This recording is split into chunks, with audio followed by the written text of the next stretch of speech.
बगमार धाम में क्रांतिवीर कंगला मांझी इनके समाधि स्थल पर स्मृति में पूजा अर्चना और मूर्ति अनावरण समारोह संपन्न।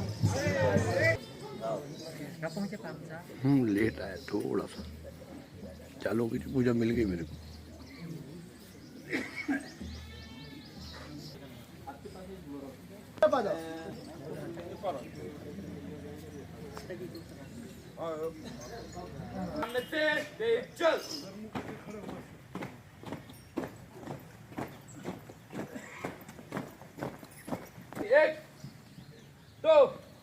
एक दो परेड राष्ट्रीय ध्वज को सलामी सलामी। एक दो परेड राजमाता जी को सलामी सलामी। एक दो परेड भारत माता को सलामी सलामी। एक दो परेड बूढ़ी माता को सलामी सलामी। एक दो परेड बावड़ी माता को सलामी सलामी। एक कंगला जी की जय जय, कंगला जी की जय जय, भारत माता की जय जय, भारत माता की जय जय, दंतेवाड़ी जय जय, दंतेवाड़ी माता की जय जय, राष्ट्रीय ध्वज की जय जय, राजमाता जी की जय जय, राजमाता जी की जय जय।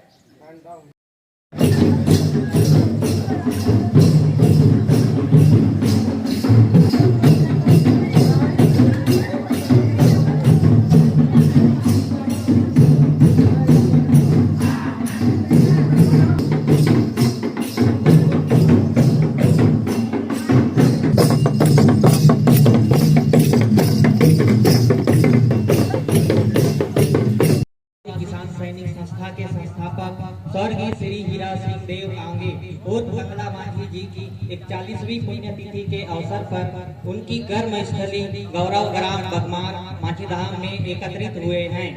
मांझी जी ने हम सब आदिवासी समाज के लोगों को एक सूत्र में बांधकर इस विशाल संगठन का निर्माण किया है ताकि शोषित गरीब आदिवासी समाज एकजुट होकर अपने अधिकारों के लिए आवाज उठा सके। मांझी जी ने हमें मार्ग तो दिखा दिया है, पर इस मार्ग पर चलकर अपने लक्ष्य को प्राप्त करना हमारा स्वयं का कर्तव्य है। आज हम यहाँ कंगला मांझी जी के साथ उन संस्था के उन कर्मठ दिवंगत सैनिकों को भी श्रद्धांजलि अर्पित करेंगे।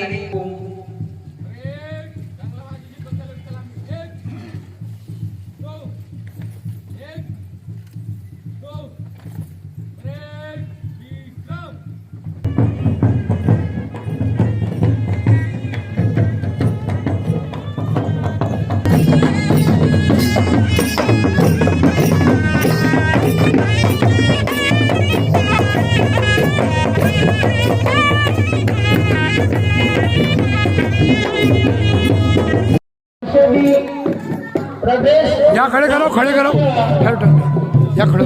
नीलेंद्र कॉलेज डॉक्टर अभिषेक सौरभ सहायक अधिवक्ता डाउंडी लोहार। आप तत्काल इस मंच के और आप भारत सभी मार्जिना अनुसार से करना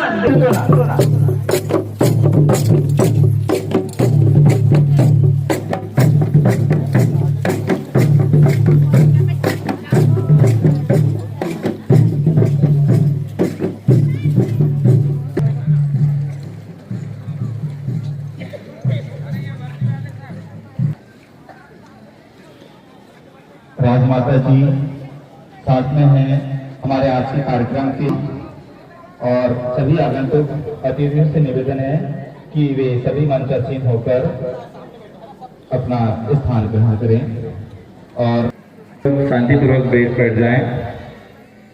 हमारे बीच राजमाता जी एवं हमारे कार्यक्रम के मुख्य अतिथि श्री विकास मरकाम जी, अध्यक्ष छत्तीसगढ़ आदिवासी स्वास्थ्य परंपरा एवं औषधीय पादप बोर्ड एवं आप नगर पंचायत अध्यक्ष डोंडी लोहारा एवं साथ ही इस डोंडी लोहारा राज्य के। उसी तरह हमारे बीच श्री आशु पडोटी जी, प्रदेश कार्यालय प्रभारी, श्री अजय ध्रुव जी, सभापति जिला पंचायत धमतरी, साथ ही डॉक्टर योगेश्वर साहू, प्राचार्य महोदय जी, क्रांतिवीर कंगला माझी, राजेश्वरी देशमुख जी, व्याख्याता डॉडी कंगला माझी। आ रहा है, अच्छा आ रहा है।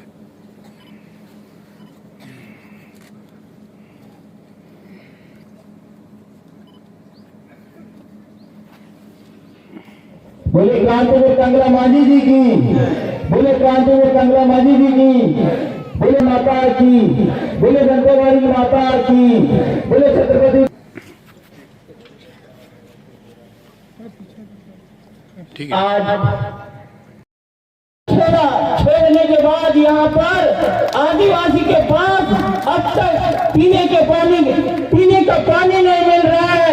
75 साल आजादी के होने के बाद उस क्षेत्र में आदिवासी को एक संघर्ष बनाने के लिए माझी ने छत्तीसगढ़, महाराष्ट्र, मध्य प्रदेश ऐसे जहाँ रोड नहीं है ऐसे जगहों पे आदिवासी को चेतना क्रांतिवीर कंगला माझी ने एक दागे पे यहाँ के मूल आदिवासी को संघर्ष करने की एक दिशा दिलाई है। तो आज 41वीं स्मृति दिवस के अवसर पर यहाँ पर इस क्षेत्र के जो प्रमुख वक्ता आप लोगों को मार्गदर्शन करेंगे, इसके लिए आप आदिवासी जिस जगह पर आप थे उस जगह पर जिस कंगला माझी ने आप लोगों को जिस जंगल दहाड़ में जाकर आप लोगों को जगाया, संघर्ष करते करते जब तक आप लोग अपने बच्चे को हक अधिकार के लिए आप नहीं लड़ोगे तब तक आपकी शोषण होता रहेगा। इसी महान व्यक्ति के आज 41वीं क्रांतिवीर कंगला माझी की पुण्य अवसर, बोलो भारत माता की, क्रांतिवीर कंगला माझी सरकार की, सरकार की। स्वागत के लिए मैं छाया भलावी जी एवं प्रेमलता भट्टी जी को आमंत्रित करता हूं कि आप आए और राजमाता जी का स्वागत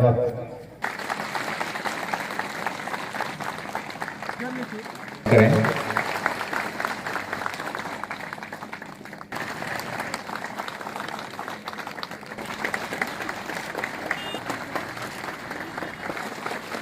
इसके पश्चात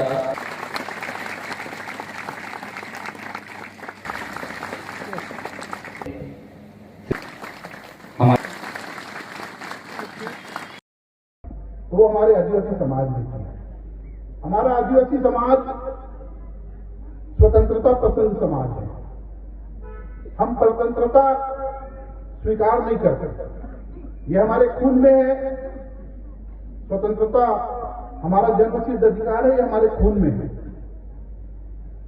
अंग्रेजों का जब आगमन हुआ 1750-1760 के दौर में, जब वो बंगाल की तरफ से आए तो सबसे पहले अंग्रेजों को भगाने के लिए, स्वतंत्रता की ललक दिखाने के लिए बिहार के क्षेत्र में तिलका मांझी जी ने संघर्ष किया था।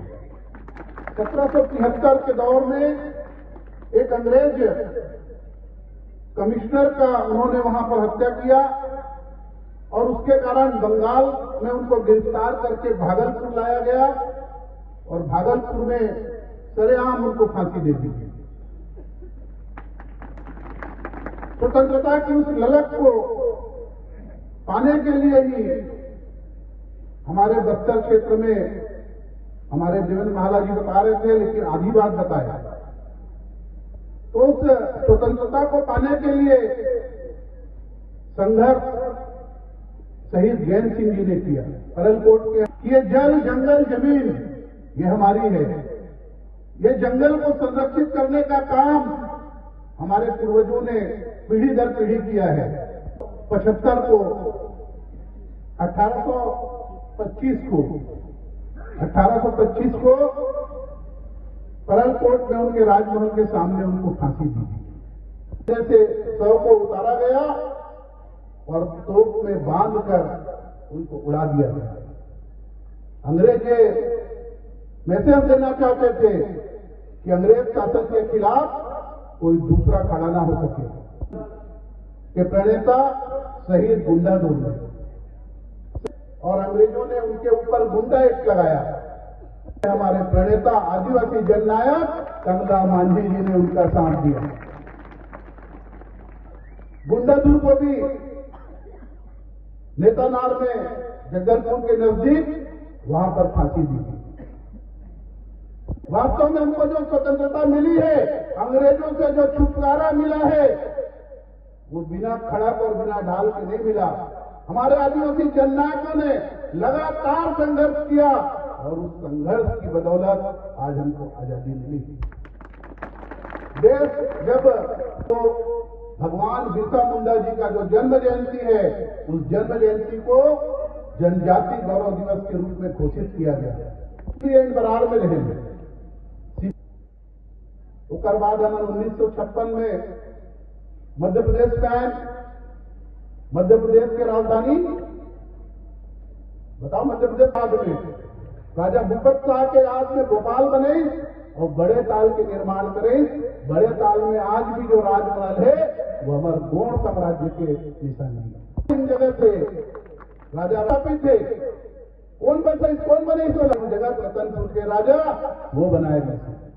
ऐसे आदिवासी जननायक हमारे गोंड समाज के जननायक कंगला मांझी जी के जीवन चरित्र से वाकिफ हो, उकर बारे में जाने, एक प्रयास महाविद्यालय करना चाहिए। मांगला हम पूरा कराए के प्रयास करबो। अभी हम करताली तो आप मन जो मांग रखे हो कि यहाँ एक अच्छा भवन बनना चाहिए आप मन के कार्यक्रम के संदर्भ में, तो निश्चित रूप से वो बात का मैं रखूं और मांगला पूरा कराए के पूरा प्रयास करूं। साथ ही साथ वनोपज के बारे में भी कुछ बात आपके तरफ से आए हैं, कुछ बैदराज है। 41वां पुण्यतिथि के अवसर पर आप सभी यहाँ उपस्थित होकर श्रद्धांजलि अर्पित कर रहे हैं। माननीय श्री विकास मरकाम जी, अध्यक्ष छत्तीसगढ़ पेडीटी प्रदेश कार्यालय, उपस्थित अधिकारीगण हैं और हमारे आए हुए अतिथि भी हैं। नाम तो और कहीं है, लेकिन फिर भी मैं ये कह रहा हूँ कंगला मांझी के नाम पर ज़्यादा प्रचलित होने की वजह से आज पुण्यतिथि के अवसर पर आप सभी उपस्थित हुए। बहुत बहुत धन्यवाद है आप लोगों को आज की सभा को अनुशोभित करने के लिए, और आप सभी उपस्थित होकर के आज के यहाँ के कार्यक्रम को सुशोभित कर रहे हैं। आप सभी को पता ही है, मालूम ही है कि कंगला मांझी जी ने, हमारे जो पूर्व वक्ता जो लोगों ने हैं, इधर तो कंगला मांझी जी के इतिहास के बारे में, उसके जानकारी के बारे में बहुत कुछ बताई चुके हैं और इसकी इतिहास भी यानी सब बनते जा रहा है। तो अब मैं इसके बारे में, आप सबको तो हमारे सदस्य गणों को पता ही है, और कंगला मांझी जी ने काफ़ी समय से 1912 से इस देश के क्रांति के लिए उपस्थित थे।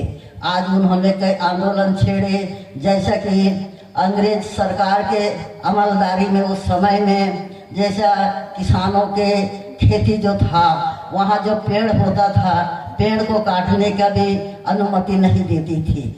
लेकिन कंगला मांझी जी ने इसके लिए भी आवाज़ उठाए कि अगर किसान के खेत के नीचे, पेड़ के नीचे के जो अनाज है, बीज है, वो माने हो नहीं पाता, यानी नुकसान होता है, तो सरकार उस वक्त में हमारे किसान का ही नुकसान होता है। यही सोच करके लाया और आवाज उठाया। तब उसके लिए फिर माने सरकार ने यानी कि अंग्रेज सरकार ने कहा कि भाई ये जो पेड़ को ना काट करके डगालियों को काट लिया जा सकता है। और इसके बाद में उन्होंने ये भी एक आंदोलन चलाया कि जैसा कि अंग्रेज सरकार ने जो रोड बनाया था, उस रोड में किसान लोगों को चलने का अनुमति नहीं दिया था। उस वक्त में भी कंगला माझी जी ने कहा, सरकार जब आप लोगों ने रोड बनाए तो वहाँ हम लोग चलेंगे नहीं, किसान लोग उस रोड से जाएंगे नहीं, तो कैसे अपने जो आगे जाने वाले रास्ते से इस रास्ता से जाएंगे। इसके लिए भी उन्होंने काफी आंदोलन छेड़ा और आवाज उठाया।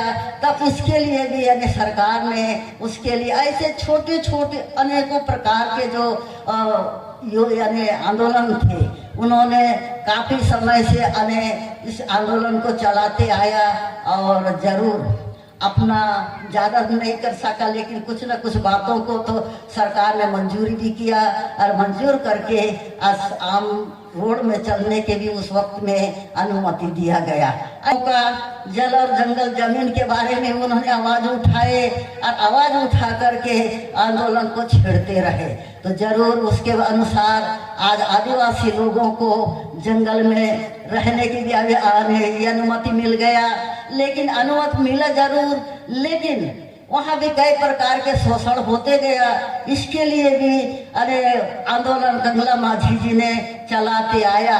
इसी प्रकार के उनमें झगड़ा का भी आंदोलन चला, वहाँ भी उन्हें बहुत से कार्य किए और कार्य करते करते हमारा देश आज़ाद हुआ 1947 में। उस वक्त में भी कंगला माझी जी ने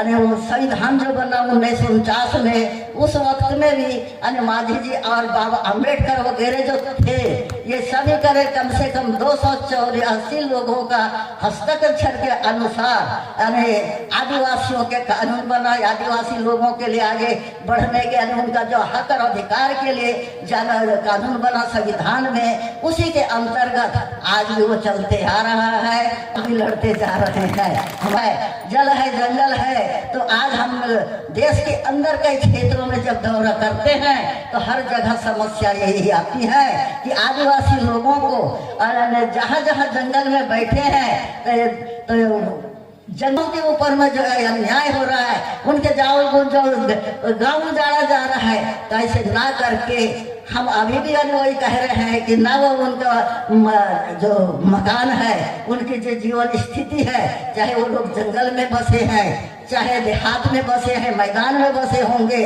इन लोगों का जो जहाँ सरकार को विकास करना है तो उस विकास के जगह आप उस जगह को ले सकते हैं, लेकिन वहाँ के जो मूल निवासी हैं, स्थायी लोग हैं, उन लोगों के अलग से प्रावधान कर दिया जाए।